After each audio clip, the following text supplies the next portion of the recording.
Hey everybody. Okay, in this video we're going to review torque. So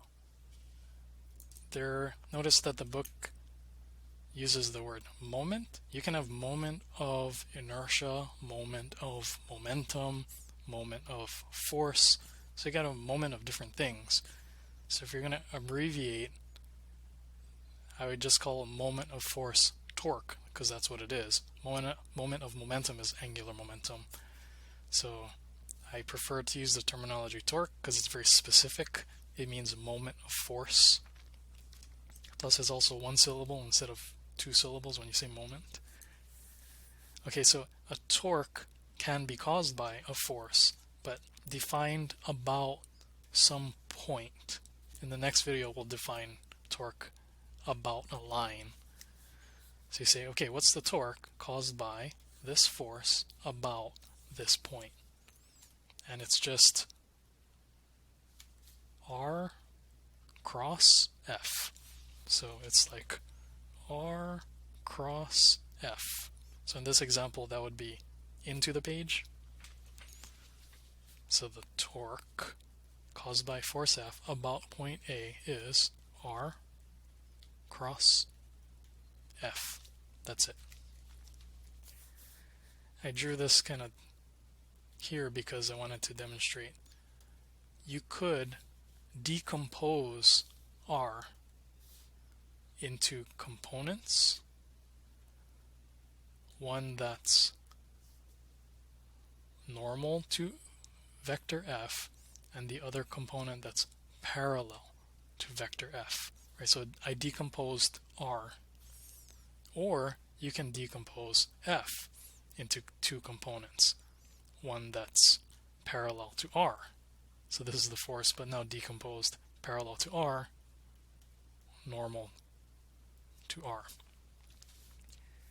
And so let me just write out the math here. If we decompose R, then it's the normal component plus the parallel component. Right? This is R decomposed cross F. And if I do the distributive property cross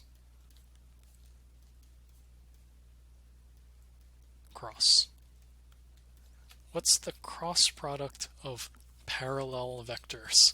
Right? It's like, what's the cross product of this and this? It's just nothing. So the point is that this component doesn't contribute any torque.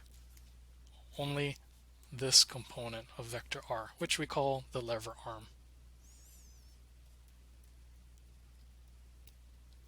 Or the moment arm.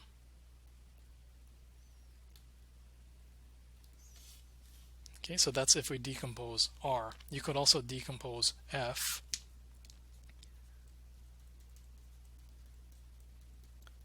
So similar R cross, and here I'll decompose F into normal and parallel.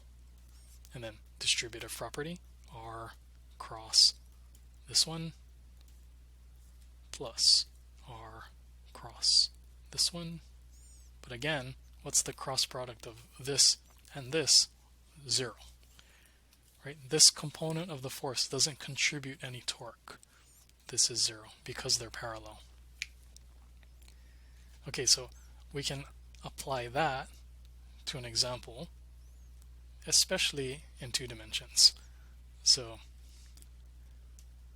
let's say you wanted to find the torque due to this force about point A. So what's the torque about point A? Different ways. You could brute force do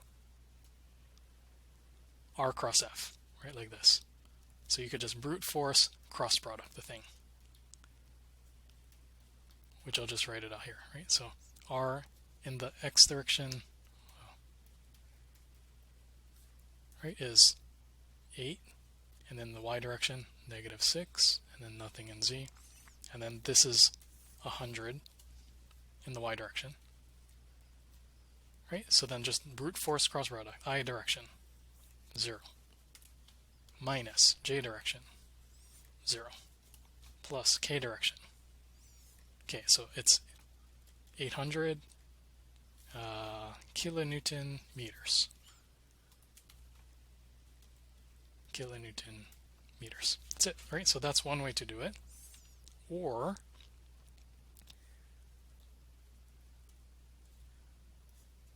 you could decompose R, right, like this.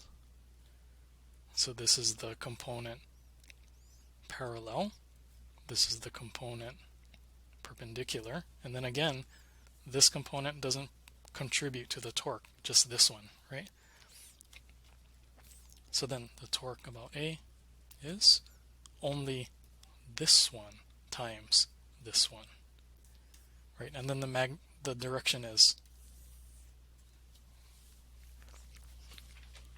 counterclockwise, right? So it's out of the page, right? You see my thumb? So Z is, right, X is here, Y is here, Z is out of the page, right? X, Y, Z is towards you, right, out of the screen. So let me write that over here, right? Z is positive this way.